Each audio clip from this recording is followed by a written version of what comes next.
वो तो भाई बड़ी गजब जगह है, मैं तो गया ही नहीं, कम से कम 6-7 साल हो गए मैं नहीं गया वहाँ पे। फांसी का फंदा वो है अभी भी वहाँ पे टंगा हुआ है वो, उसे किसी ने उतारा ही नहीं है। नेक्स्ट लेवल चल रही है इंडिया में चीज़ें। ये तो यार पुरानी चीजें हैं, वो पुरानी चीज अपनी जगह से नहीं हटेंगी तो यही होगा। भाई और कौन सी स्टोरी अपने पास, फोर्थ स्टोरी? एक बताता हूँ मैं, ये रियल है, सामने से कंफर्म कर ली मैंने, ये मैं विजिट करके आया था वहाँ पे। अच्छा, इतने टाइम पहले की बात है? ये होगी 1-2 साल पहले की बात है। और मैंने यहाँ एक पॉडकास्ट में यहाँ पे बोली भी थी कि वो रील भी काफ़ी वायरल हुई थी जहाँ पर डिस्चार्ज पिलाकर वशीकरण करा था हस्बैंड को। अभी रिसेंटली मैं उस लोकेशन पे गया था, तो वहाँ पर मेरे नून में रहते थे कोई, तो जब मेरे को इस बारे में बताया था कि उस फैमिली में ऐसा ऐसा हो रहा, तो उस फैमिली का पूरा मैंने जाना, किसी ने किसी से परमिशन ली कि मैं बता सकता हूँ, तो उन्होंने बोला लोकेशन वगैरह मत बताना, नाम वगैरह मत बताना, बाकी आप बता सकते हो। एक फैमिली थी, मम्मी पापा, 2 लड़कियाँ और उनका एक लड़का। लड़का सबसे बड़ा था, उससे फिर छोटी आती थी, फिर दूसरी छोटी आती थी, 2 लड़कियाँ थी। जो माता जी थी और पिताजी थे बहुत मेहनती थे, पिताजी पूरी रात भर काम किया करते थे फैब्रिक वगैरह में, मतलब उसी फील्ड में थे फैब्रिक में, गौ इंसान, और अपनी तरफ से उन्होंने अपने बच्चों की परवरिश में कोई कमी नहीं छोड़ी थी।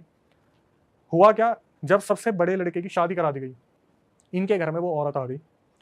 भाई क्या हुआ, जो इंसान अपनी बहनों से बहुत ज़्यादा प्यार करता था या अपनी फैमिली से बहुत ज़्यादा प्यार करता था ना, वो ऐसा हो गया कि 1 महीने के अंदर अंदर उसने अपने बाप पे हाथ उठाने शुरू कर दिए। और मैंने ये सारी चीज़ें सामने सामने देखी है, सुनी है, मैंने एक एक चीज़ कंफर्म की है। अपने पिताजी पे हाथ उठाता था और घर में ना सब परेशान रहते थे कि ये अचानक से घर में इतनी चेंजेस कैसे आ रहे हैं। तो जो लड़के की लुगाई थी, वाइफ थी, वो बोलती थी कि हमें इतना हिस्सा चाहिए, प्रॉपर्टी का इतना हिस्सा चाहिए।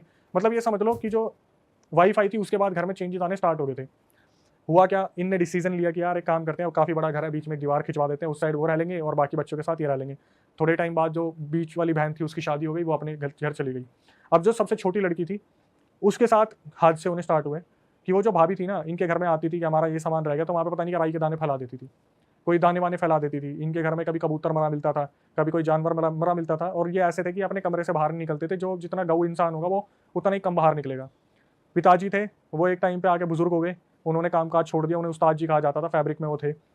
तो धीरे धीरे क्या हुआ, इनकी जो मम्मी थी भाई, उनकी जो मम्मी थी ना, उनकी हालत बद से बदतर होने लगी।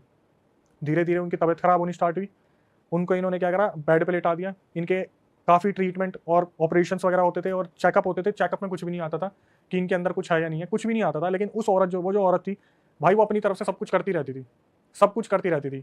पता नहीं कभी घर में कुछ मिल रहा है, कभी हल्दी पड़ी मिल रही है, कभी जो होते हैं सिंदूर पड़ा मिल रहा है, राई के दाने, ये लौंग वगैरह बहुत कॉमन है। क्यों आने की जरूरत नहीं थी, बस साइड से फेंक दो, क्योंकि छत भी सेम है ना इनकी, बस दीवार खिंचवा के घर में फेंक दो, वो वाला सीन था।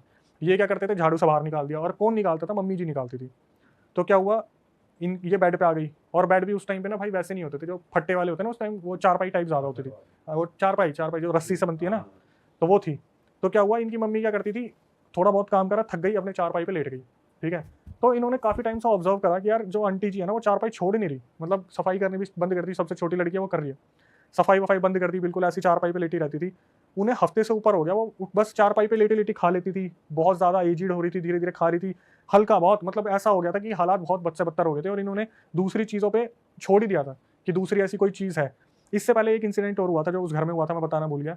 जो बीच वाली बहन थी ना, उसने एक बार क्या करा, उनके घर में जब कोई टोटका पड़ा था, मैंने उस लड़की को लाइव देखा भी जो मैं बता रहा हूँ। उसने क्या करा, अपने हाथ से वो टोटका उठाया और उसने गुस्से में अपने घर से बाहर फेंका। और उसने क्या करा, ऐसा पसीना हटाने के लिए यूँ करते नहीं, यूँ। उस लड़की के ना यहाँ पे अजीब सी एक एलर्जी हो गई, यहाँ पे इतने हिस्से पे।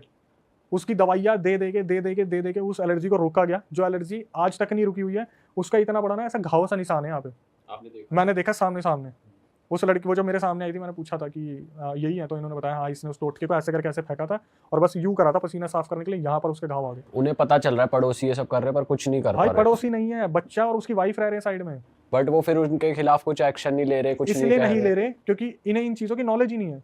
इन्हें बस ये इन्हें पता लग रहा है गलती से गिर गया या ऐसा। यार मैं बताऊं, जैसे कोई शरीफ इंसान होगा ना, उसके साथ ये हो भी रहा होगा, तो मैं बहुत सारे रियल इंसिडेंट आते हैं उसमें, पता क्या बोलते हैं, भगवान के भरोसे छोड़ दो, भगवान अपने आप देख लेगा।